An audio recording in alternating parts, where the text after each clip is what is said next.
hojas de plátano. Esa es la única protección que usan estos indígenas de la Amazonía peruana para intentar que el coronavirus no llegue a su comunidad. Y reclaman ayuda del gobierno, del que no han recibido asistencia ante la pandemia. Somos de la comunidad nativa El Pilar. Hemos tomado una decisión en cerrar nuestra comunidad para que nadie ingrese y puedan contagiarnos con este virus que está afectando en todo el mundo.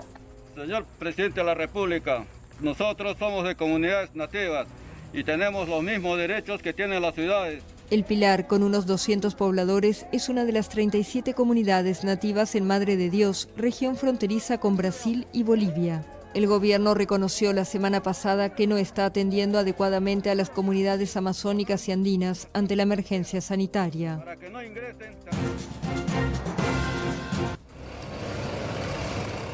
Toque de queda en la turística isla de Margarita. Así lo decretó el domingo el gobierno de Venezuela para intentar frenar un foco de la pandemia del nuevo coronavirus surgido en una academia para entrenar a jóvenes promesas del béisbol.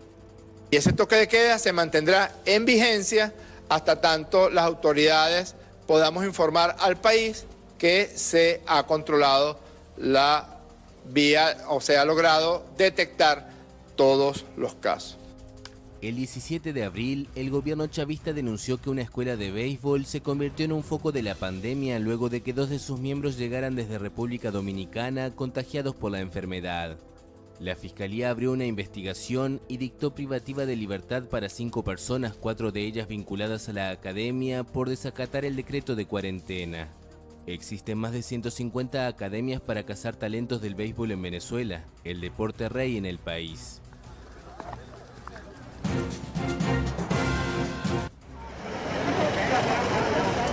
Las elecciones legislativas en Venezuela quedaron en duda por el coronavirus. Eso aseguró el fin de semana el presidente Nicolás Maduro durante una entrevista. A esta altura, de verdad, yo no sé si va a haber elecciones este año, porque tenemos esta prioridad y hoy sería una irresponsabilidad de mi parte decir, bueno, que tiene que haber elecciones a troche y mocha, sería una irresponsabilidad. Los comicios para renovar la Asamblea Nacional, que está en manos de la oposición desde 2015, están previstos constitucionalmente para este año, pero su fecha aún no fue fijada. Maduro dijo que en caso de ser necesario, la decisión será tomada por el Tribunal Supremo de Justicia, señalado por la oposición de favorecer al gobierno. Las decisiones del Parlamento son consideradas nulas por este tribunal, que a su vez acusa al legislativo de desacato. La crisis política se agudizó luego de que el jefe parlamentario Juan Guaidó se proclamara presidente encargado hace un año por considerar fraudulenta la reelección de Maduro en 2018. Las funciones del poder legislativo han sido asumidas por la Asamblea Constituyente Oficialista, que rige al país con poderes absolutos. Poder constituyente originario.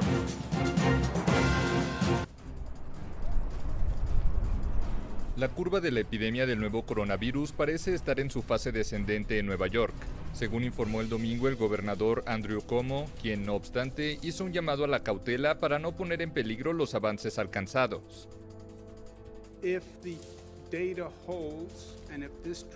Si la información y esta tendencia se sostienen, hemos pasado el punto más alto, y todo indica hasta ahora que estamos en descenso. Ya sea que el descenso continúe o no, depende de lo que hagamos, pero justo ahora estamos en descenso.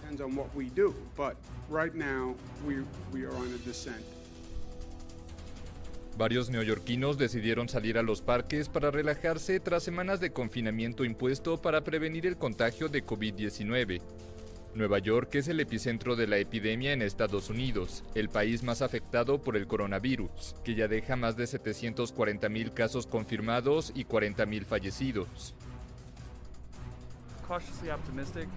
Cautelosamente optimista, pienso que con algo como esto, unos pocos días a la baja no significa que estemos fuera, pero como puedes ver, el espíritu humano no está impidiendo que la gente disfrute un buen día. Soy optimista, pero aún nos falta mucho camino por recorrer.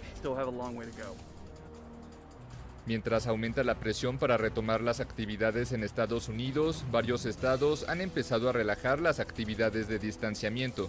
Algunas playas de Florida fueron autorizadas a reabrir el domingo y se llenaron enseguida de gente. Hay tantas cosas que me gustaría que la gente supiera que puede hacer además de vivir con miedo, pánico y caos. Estar estresado todo el tiempo es lo peor que le puedes hacer a tu sistema inmunológico. La presión para retomar las actividades económicas es fuerte, sobre todo por el importante incremento del desempleo provocado por la parálisis. Las manifestaciones contra las medidas de cuarentena se han multiplicado en los últimos días en varios estados del país, con el apoyo del propio presidente Donald Trump, una postura criticada por varios gobernadores, tanto demócratas como republicanos. Yo vine a trabajar, no a hacer una carga para el país. Son las palabras de Patricia Gaspariano, quien entre impotencia y tristeza espera en una larga fila en el barrio más castigado por la pandemia en Nueva York para recoger los alimentos que ofrece una de las iniciativas surgidas para aliviar los estragos del coronavirus. No hay posibilidades de ir, no alcanza para toda la gente. Somos muchos y no alcanza, mucha gente viene por comida aquí o en otro lado y muchos nos tenemos que ir sin nada, sin comida. ¿Y qué le das a tus hijos? ¿Qué le das a tu hijo? Como muchos de los trabajadores del distrito neoyorquino de Queens, Patricia, originaria de Ecuador, es una trabajadora indocumentada por lo que no puede acceder a las ayudas de desempleo del gobierno local ni a la de $1,200 ofrecida por el gobierno federal como parte de un paquete de ayudas para paliar los efectos de la crisis económica que ha desatado la expansión de la enfermedad, que solo en el estado de Nueva York se ha cobrado la vida de cerca de 17,000 personas. La legisladora de la Asamblea del Estado de Nueva York, Catalina Cruz, que es la responsable de uno de los pocos lugares donde se reparte comida gratuita, explica por qué esta zona ha sido la más golpeada por el coronavirus. Donde no existía el acceso a servicios preventivos de salud, donde no teníamos acceso a seguro médico, donde si querías ir al doctor tenías que pagar el salario de una semana completa, donde la gente por costumbre vivían con los abuelos, los tíos, los primos, o por necesidad, porque tenían que vivir 2 o 3 familias juntas a la vez. Entonces se infectó uno, se enfermó uno, no había forma de aislarlos, se enfermaban todos. En cooperación con la ONG del cocinero español José Andrés World Central Kitchen, Cruz ofrece comidas en su oficina desde el pasado 17 de marzo, cuando las autoridades ordenaron el cierre de toda actividad que no fuera necesaria. Además de las raciones que aporta la ONG, la asambleísta cuenta que algunos vecinos y tiendas de la zona han regalado también verduras, leche o productos para bebés que precisamente comenzarán a repartir esta semana. El primer día fueron 300 comidas, pero ya van por las 1,500 que empiezan a repartir desde el mediodía de lunes a sábado.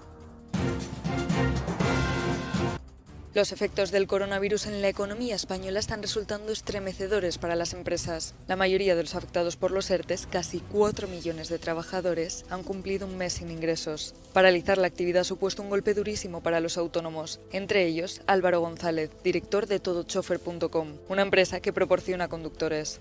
El impacto ha sido total, creo que no podía haber sido mayor. Al final, nuestra actividad no es esencial, por lo tanto se suspendió la actividad y luego nuestros clientes han dejado de operar. Entonces, nuestra facturación se ha visto reducida en un 100%. Nos ha obligado a tener que cerrar la empresa. Su empresa fue una de las primeras en solicitar un ERTE. De esta forma, el sueldo y la cotización de sus empleados lo asume el Estado. Pasan a estar en una bolsa del paro cobrando un 70% de su sueldo. Los empleados creo que se han visto todos muy desprotegidos en el sentido de que, aunque sepan o han acabado sabiendo seguramente tarde el porcentaje de la cuantía que van a cobrar y qué parte les paga la empresa, qué parte les paga el Estado y demás, todavía, por ejemplo, no tienen ninguna fecha de ingreso de ese dinero. Aún así, los empleados están cubiertos con el ERTE, pero Álvaro asegura que los autónomos han sido los más desamparados en esta crisis. Se supone que me iban a quitar la cuota de autónomo de un mes y me iban a dar una ayuda, que no sé si eran 700 o 900 euros, algo así. Pero hasta el momento he pagado la cuota que me han pasado religiosamente y no tengo noticias ni de que me hayan aprobado la ayuda ni nada. Mientras el gobierno sigue cifrando las ayudas que recibirán en millones de euros, la urgencia de las familias es saber la fecha en la que llegará esa ayuda. Está muy bien que el Estado les pague el 70% del sueldo durante el tiempo que dure el ERTE, pero no saber cuándo se va a hacer efectivo ese pago es lo que les preocupa, porque el alquiler se lo siguen pasando cada mes, el día 1, y el recibo de agua, de luz y de teléfono también. A pesar de esto, Álvaro se mantiene positivo y espera recuperar la actividad lo antes posible. Dinamarca, Noruega y Alemania han dado este lunes un nuevo paso hacia la normalización. Parte del comercio alemán ha abierto tras un cierre de 4 semanas. Están incluidos los concesionarios de automóviles y tiendas de ciclismo. Reabren comercios en función de sus metros cuadrados con limitación del número de clientes.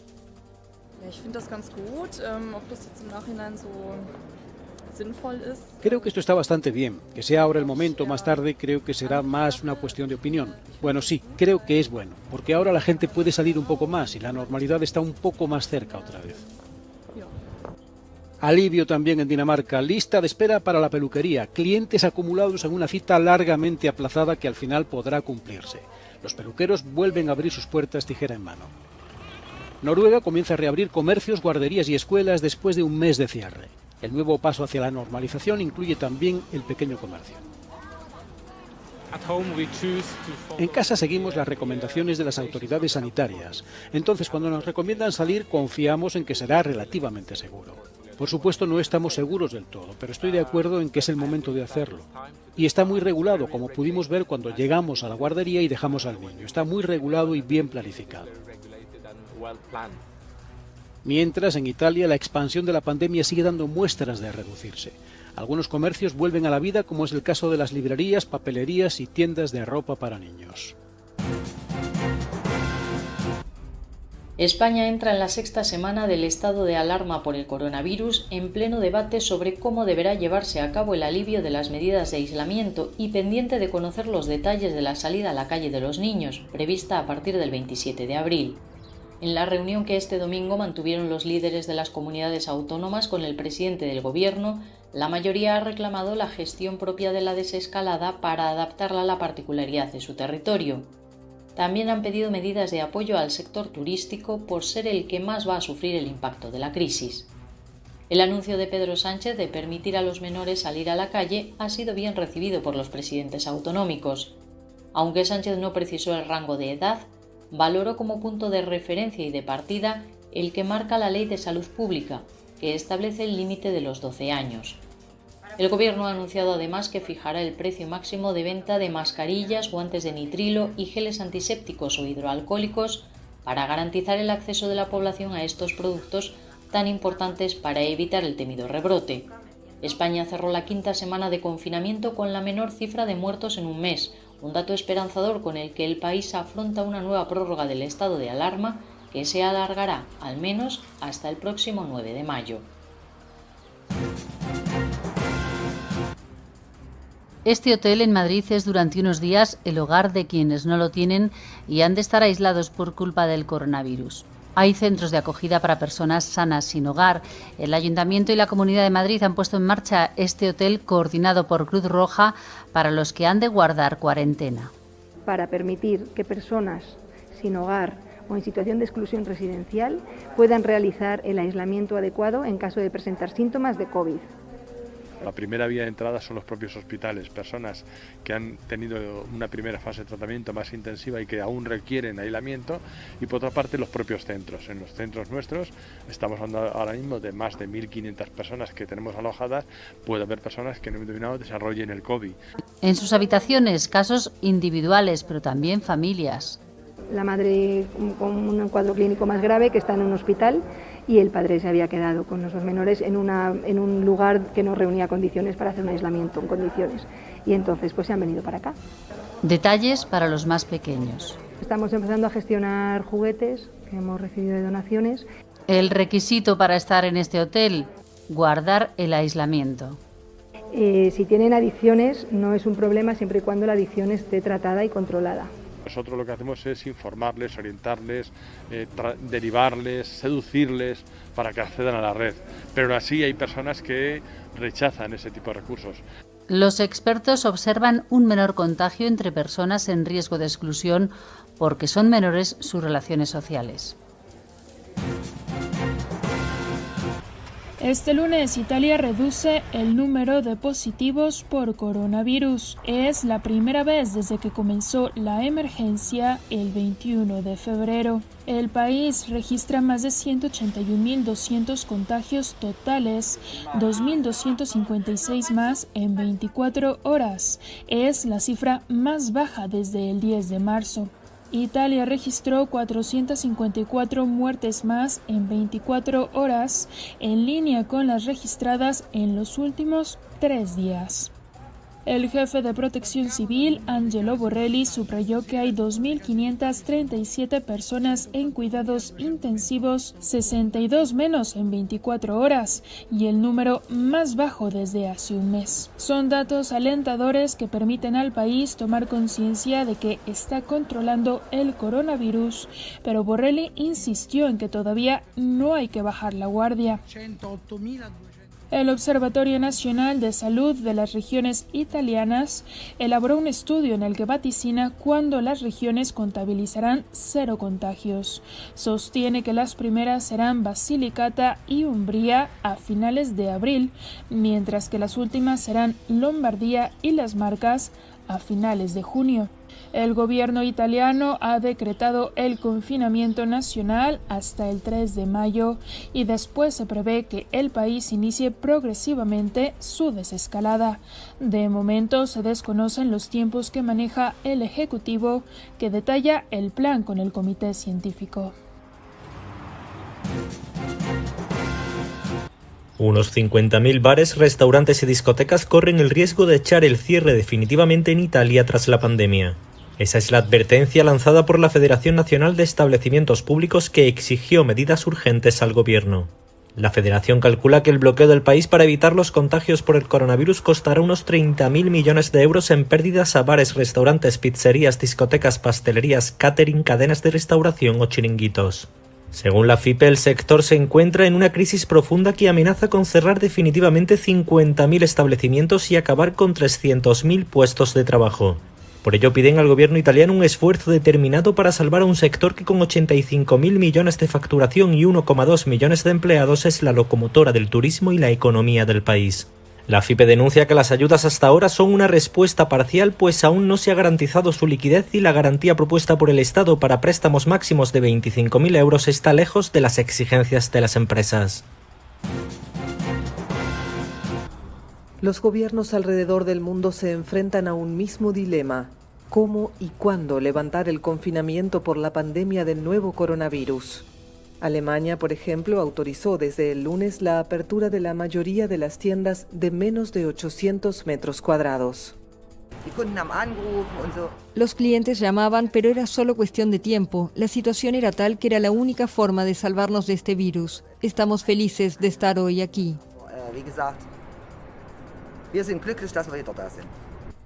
Aunque según el ministro de Salud la pandemia está bajo control y es manejable, la canciller Angela Merkel reconoció que la situación es frágil y mostró su enfado ante el incumplimiento creciente, a su parecer, de las normas de distanciamiento. No debemos perder de vista que a pesar de todo estamos al comienzo de la pandemia. Estamos al principio, todavía no estamos del otro lado de la montaña. En Noruega, donde la pandemia también parece bajo control, las guarderías reabrieron el lunes después de 5 semanas. No quieres exponer a tus hijos a nada, a probar cualquier cosa, pero veo que otros países escandinavos han abierto sus escuelas, al menos Suecia, Islandia y Finlandia. Todos los gobiernos y expertos dicen que los niños no están realmente tan expuestos al virus, así que confiamos en eso y veremos cómo va. Varios países como Italia, Francia y España registran una disminución del número de enfermos y de decesos por la pandemia. Pero el desafío para salir del confinamiento es enorme: relanzar la actividad y contener los riesgos de avalancha de gente para evitar un resurgimiento del virus.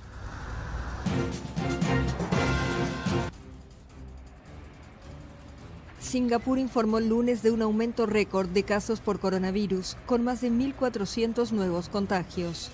La cifra eleva el total a más de 8.000 y lo convierte en el país con más número de infectados en el sudeste asiático. Tras haber sido considerada un modelo en la lucha contra la pandemia del nuevo coronavirus, la ciudad-estado combate una segunda ola de infecciones. Los casos aumentaron desde que las autoridades comenzaron a realizar exámenes a trabajadores extranjeros que viven en complejos residenciales repletos. Unos 200.000 trabajadores, la mayoría provenientes del sur de Asia, viven en 43 complejos habitacionales en Singapur, donde constituyen una parte esencial de la fuerza laboral del país. El repentino salto del número de casos preocupa al gobierno y ha desatado una nueva lucha para contener la propagación del virus.